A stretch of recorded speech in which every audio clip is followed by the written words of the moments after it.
Hi friends, it's Dr. Yaz, and I'm thrilled you're joining us today as we dive into a topic that's been making waves in the world of nutrition, intuitive eating. So if you're tired of restrictive diets, endless food rules, this episode is for you. We're going to explore intuitive eating and how it can help you develop a healthier relationship with food and potentially help with weight management. So let's get started. Welcome friends, it's Dr. Yaz, triple board certified endocrinologist and obesity specialist. And today we're diving into the topic of intuitive eating. Anyways, I hope you guys are all doing well. I've had the best week. Again, I feel like I'm saying that all summer, but I really have. The kids have been so fun. My kids are 5 and 3, and I just took them to vacation in Vermont. And let me tell you, this was the best decision I ever made for our summer plans. Vermont, the place we stayed, it's a family resort, and they had a kids camp, and then kind of almost a little bit during that time, during the kids camp sessions, adults could do their own thing in their own kind of camping style. And this resort, it was very kind of back to the basics. It almost reminded me of the movie Dirty Dancing. Families stayed in cabins and then kind of did their own thing during the day. And so, example, everyone rode their bikes. There was no car riding around. You kind of parked your car and that was it for the week. And anyways, the reason I brought it up is because the meals were very farm to table and they were buffet style. So for breakfast, lunch, and dinner. One of those vacations where intuitive eating was definitely a major player in how I ate to nourish my body without focusing as much on what I was eating or how much I was eating, and really just listening to my body's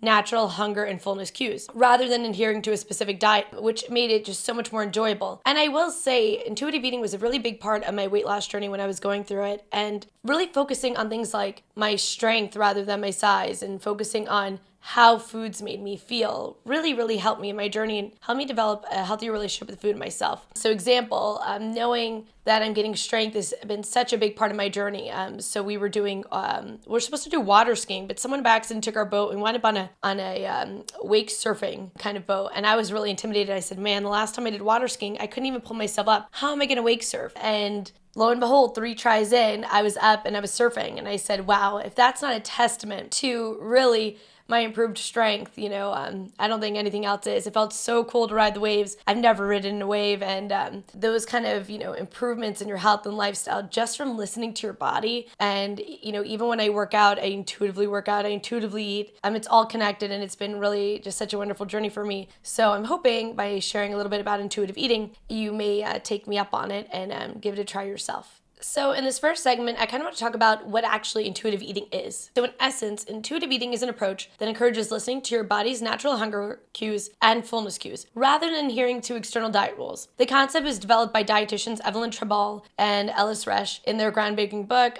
Intuitive Eating. This was back in 1995. And since then, there's been many iterations and a lot of research on this, okay? And according to their research, they saw that intuitive eating fosters a healthier relationship with food by helping individuals tune into their body's needs and desires rather than following restrictive guidelines. Now, I will say before we dive in, I do a lot of work with diabetics. This approach is really good for listening to your hunger and fullness cues, and I absolutely use this in my program. I teach people how to listen to their hunger cues and fullness cues rather than focusing on calories for portions and that Weight Watcher kind of idea. Because most of my clients have actually been on Weight Watchers, like myself, and it works maybe in the beginning, but then over time it doesn't really work, and it's kind of stressful. But for diabetics, I will say they do have to pay attention a little bit, especially in the beginning when they're recovering their insulin resistance to the macros. So I'd be lying if I said, you can just intuitively eat and eat whatever you want if you're a diabetic. But once you have certain macros and proportions in place, in the sense of, in the beginning of the journey, when you're, especially for people who are trying to get off medications or trying to do it the natural route, they do have to be a little bit stricter with how nutritious maybe the food is. So meaning more nutrient dense foods. But the intuitive eating does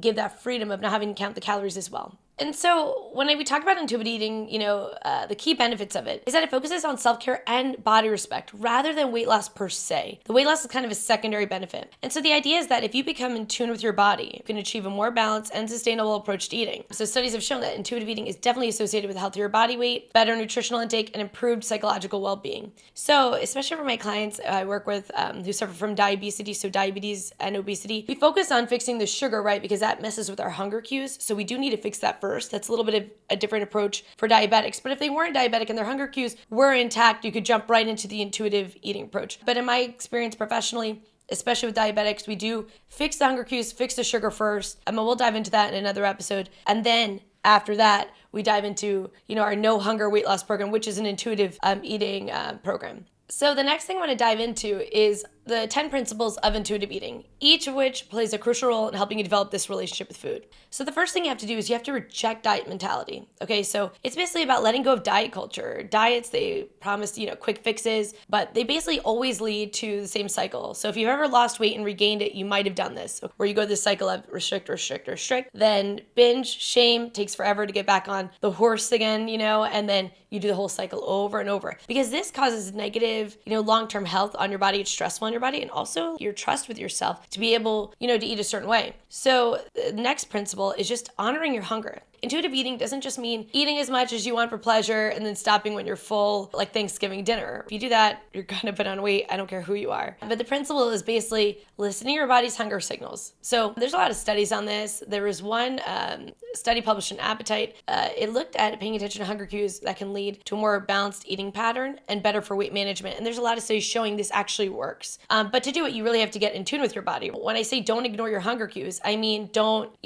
kind of sit and have the TV in the background and be eating, because it's going to be very hard for you to listen to your body when you're listening to something else. So you have to really be in touch with your food. The other thing is you have to make peace with food. So that's principle number 3, make peace with your food. Allow yourself to eat all the foods, in theory, without guilt. Now, I will say for diabetes, you do have to pay attention in the beginning if your sugar, say 300-400, really out of control, right, to what you're eating, okay, in the beginning. Then over time, you're able to add more things like carbs without feeling guilty. And honestly, if your goal isn't to get off medication as diabetic, that's totally fine. There's no shame in medication. So if you don't want to do that, you can absolutely use a medication. But if the people who I have in my coaching program, which is outside of my office, their goals are definitely more, they want to go the natural route, get off medications. So for them, they do have to look at the macros in the beginning, but they are able to eat intuitively and make peace about other foods, especially the other macros. I know a lot of people, when they come into my program, they're worried about fat and they're worried about not being vegan or completely plant-based. And when they realize they can have steak and nothing, and they'll probably still lose weight,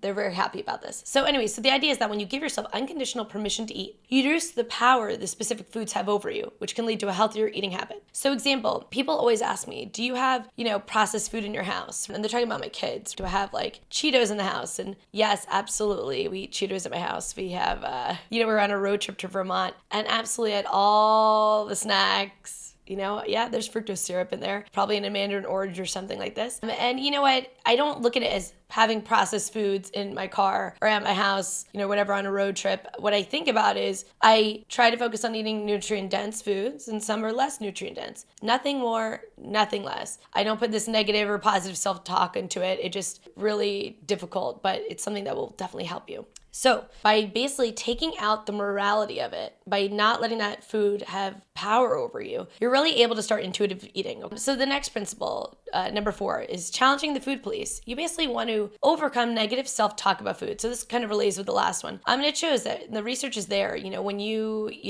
internalize weight stigma, it leads to unhealthy eating behaviors and emotional distress. So you really want to stop saying, oh, I can't believe I ate that, like say cake or dessert, and getting really down or bogged down of it. Because all it's doing is that it's just reflecting the weight stigma you feel or things you feel about food that have been honestly probably from our parents, society, the news, all of diet culture all around us. It's not your fault. I used to feel this way too, but it doesn't help. Okay, so principle number 5, we said you have to listen to your hunger cues. You have to feel your fullness, okay? So that means knowing when your body signals fullness. I'll tell people do it till you're satisfied, not full, because I associate full with kind of Thanksgiving dinner, and I don't want people to get there. So just knowing when you're satisfied. And there's a lot of studies showing being aware of how full you feel really helps regulate your eating and prevent overeating. And my biggest thing to help you with that is don't be distracted. I do have people, when they start intuitive eating with me, try and exercise. And the exercise is pretty simple. The exercise is that you just put a timer on for 2 minutes and you start eating. And then after the 2 minutes, you reflect, do I feel satisfied? That's simple. And if they're satisfied, great. Stop eating until you're hungry again. And if they're not satisfied, put another 2-minute timer and keep doing this until you really understand what satisfaction feels like, or feeling full. And that brings us to the next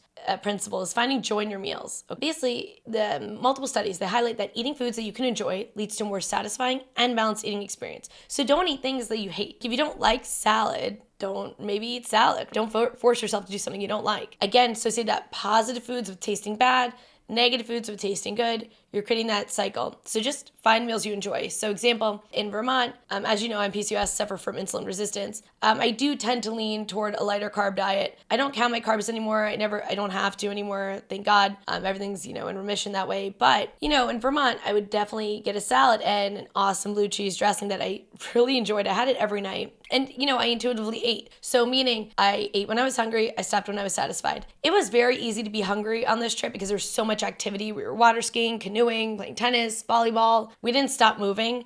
So I definitely was hungry. But I really took my time to enjoy my food and, really stopped when I was satisfied. And by doing that, now when I go on trips, I don't have weight gain that I used to have. And the reality is because I was likely just not paying attention and honestly binging on the foods. And that brings me to the next step. So step 7, cope with your emotions without using food. One thing that I used to do on vacations, especially toward the end of the vacation, is I would eat all the food on the vacation. And it took me a while to figure out that my thought that was leading to the emotion, that was leading to the action of overeating was that, as if it's the Last Supper. I really felt like I had to have this food because when I got home, I wasn't going to be able to have it again, which is crazy. I've never gone on a vacation where I haven't had that dish again. But that was the thought that led to the emotion of kind of feeling in this kind of scarce place, and I would overeat, and that would lead to the action of overeating, and then the result of gaining weight on vacation. Now, I've learned to manage my emotions, which is actually a huge part in our diabetes program, because often, if someone's not turning to things like drugs or alcohol, they're buffering with food for their emotions.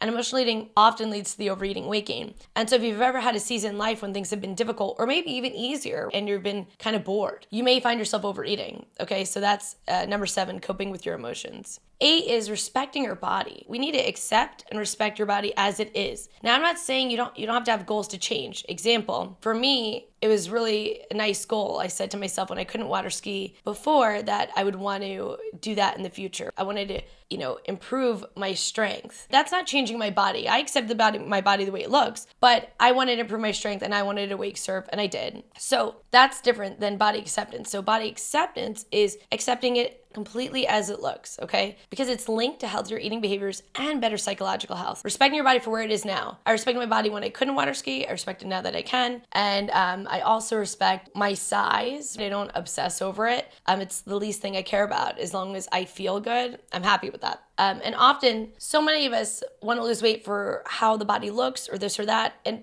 you have to at least neutralize where you are with your body now. I don't think you will ever love your body in the future if you can't love your body as it is now. So try your best to neutralize your thoughts with your body. So an example of just kind of adding neutrality to your body. I used to get kind of caught up about my stomach. I felt like I had a bigger gut, and I would notice if my stomach was like hanging over my jeans or something like this. And instead of just being like, okay, it's hanging over the jeans, when I lean forward, it touches something. And when I lean back, it's not. I would get really obsessive over it. And now it just, okay, it's there, it's not there. When I wear something tighter, there's fat. Okay, this body also gave me my kids. I love my body. And you start from neutral and then you work your way to positive. Once you do that with the body you have now, as you do lose weight and you do improve, you'll be able to actually love your body, because if you can't do it now, you won't be able to do it in the future. You'll continue not to like your body. So the next thing, when you do exercise, feel the difference. Focus on how the exercise makes you feel rather than the calories you're burning, okay? So with principle number 9, exercise. Feel the difference. I want you to focus on how it makes you feel rather than the calories you burn. I used to count calories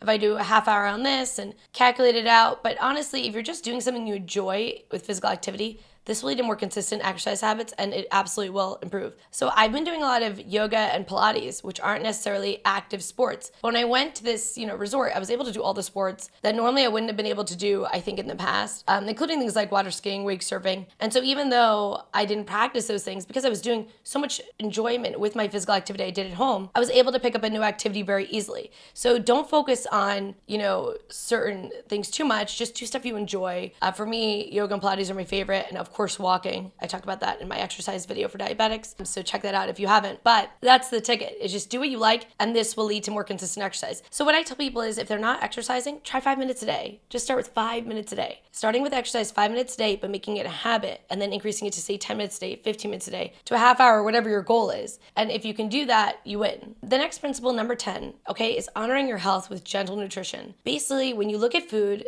maybe focus more on food choices that nourish your body while enjoying a variety of foods. So this is a gentle nutrition, which involves finding balance that basically supports your health without being restrictive. So the idea is, getting a variety on your plate. So when I was in Vermont, I was always getting a little bit of everything. The salad, I did get the blue cheese every time. I didn't change it up. I love that salad. And it could have been a piece of meat or like steak, salmon, chicken, whatever it was. And I would definitely have a bite of the dessert at the end. I'm not a big dessert person, but they had good desserts for like every meal out. And I definitely took a bite of my husband's and I enjoyed it. Often I was already satisfied, so I didn't eat too much. That's the ticket with it, is eating stuff you enjoy till you're satisfied. That's simple. So in this next segment, what I want to talk about is practical tips for implementing intuitive eating based on those principles. Okay? So if you're ready to try intuitive eating, this will get you started. So first thing is, I want you to start small. Focus just on one principle at a time. So in my diet basic program, we definitely focus on just starting by practicing mindful eating or paying attention to the hunger cues first. And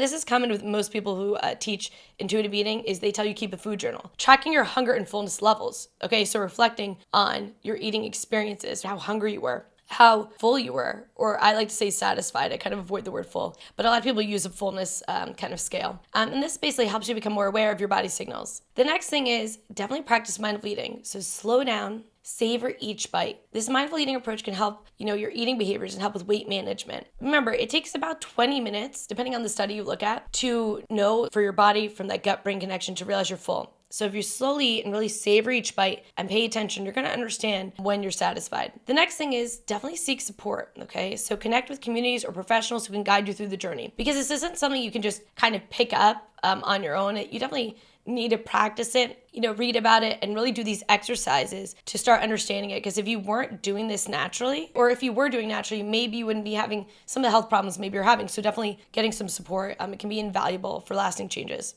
Okay, so that's all I have for intuitive eating for you. So just to wrap it up, intuitive eating is about tuning into your body's needs and fostering a healthy, balanced relationship with food. You focusing on honoring hunger, respecting your body, and moving away from that restrictive mentality and develop a more intuitive approach to eating. So thanks for joining me today on the Vitality Prescription. If you're ready to explore intuitive eating further, give it a try, comment below and let me know how it goes. And of course, thanks for listening.